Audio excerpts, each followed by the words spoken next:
Wisconsin just came through its fall primary election this week, and there were some pretty surprising results, including two constitutional amendment ballot measures that voters rejected, 57 to 42%. Those questions would have required legislative approval before a governor could spend federal money coming into the state and would have barred future legislatures from giving that power away. Here and Now reporter Nathan Denzine checked in with UW-La Crosse political science professor Anthony Chergosky for his take on the primary results and started by asking him who stood out as winners. Governor Evers and the Democratic Party, because the vote against the constitutional amendments was the decisive winner in that election. So when we look at that election, the ballot measures were worded in a very odd, confusing, lawyerly way. And so voters, when they looked at the text on the ballot for the amendments, they didn't have much to work with. That meant that Evers and the Democrats could make a big influence on voters through their campaign messaging.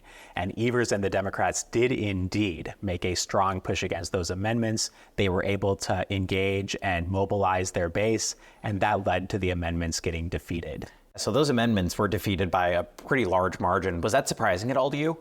It was, in the sense that a low turnout election is always hard to predict. We don't know how voters are going to go because we don't know who's going to show up at the polls.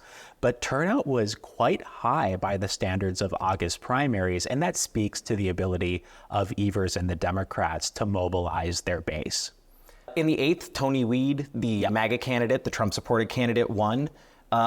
What does that say about the influence of MAGA when you had two other candidates, Roger Roth and Andre Jacques, who were endorsed by more traditional conservative Republican voices? It shows that the Trump endorsement can matter in competitive Republican primaries. And we saw that just 2 years ago with Tim Michels defeating Rebecca Kleefisch in the Republican campaign for the gubernatorial nomination.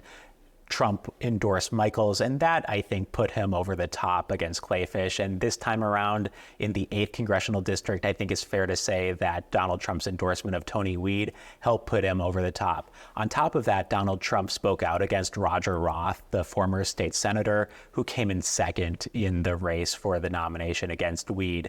Roger Roth was called a rhino, or Republican in name only, by Donald Trump. So the campaign and Trump's influence in the campaign, I think, made a big effect on the outcome.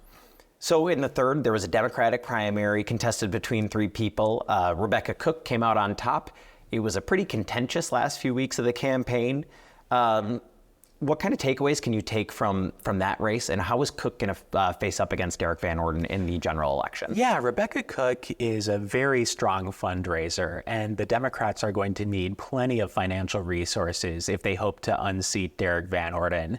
Because although this district here in western Wisconsin is competitive, it does lean a little bit in the Republican Party's favor. So Rebecca Cook will have a bit of an uphill battle ahead of her. That means that she'll need plenty of financial resources to launch a negative campaign against Derek Van Orden and to develop her own political brand. Core to her political brand is the idea that she's an outsider, which, interestingly, is the political brand that Derek Van Orden developed when he first ran for Congress. So it's interesting to see those parallels between the candidates, though the parallels basically start and end right there. In some state elections, Tim Ramthun and Janelle Brandtjen both lost their primary elections. Is that surprising at all? Does that show that kind of this trend of election deniers winning office is kind of dying out? I think it shows that the influence of candidates denying the 2020 election result and the Trump endorsement factor is a little all over the place. It's hard to draw any consistent conclusions about how much it matters for a candidate to be skeptical or to deny the outcome of the previous presidential election, and how much it matters for Trump to endorse them. But clearly, with Tim Michels last cycle and with Tony Weed this cycle, we see that the Trump endorsement still matters quite a bit in certain circumstances in Republican primaries. The presidential and vice presidential candidates, they're going to be in Wisconsin a lot. They've already been in Wisconsin a lot. How do Harris and Walz play here, especially in western Wisconsin? And how do Trump and J.D. Vance play here?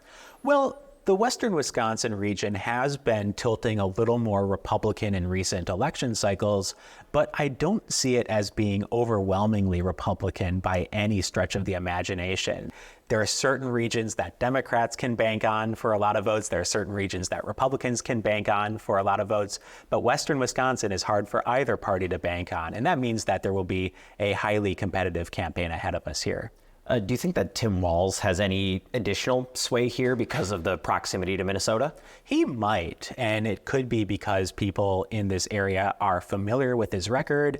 People here might have developed somewhat positive or negative impressions of how he has performed as governor of Minnesota, and his political style may resonate with voters in this area because he has that folksy Midwestern way about him. Too early to tell. In general, running mates don't have much of an effect at all on presidential election outcomes, but it'll still be worth watching to see how Western Wisconsin voters respond to the Walz running mate candidacy. Are there any big winners or losers from these state level primaries? Well, I would have to mention Dane County turnout. I mean, Dane County's turnout was astronomical compared to the state as a whole.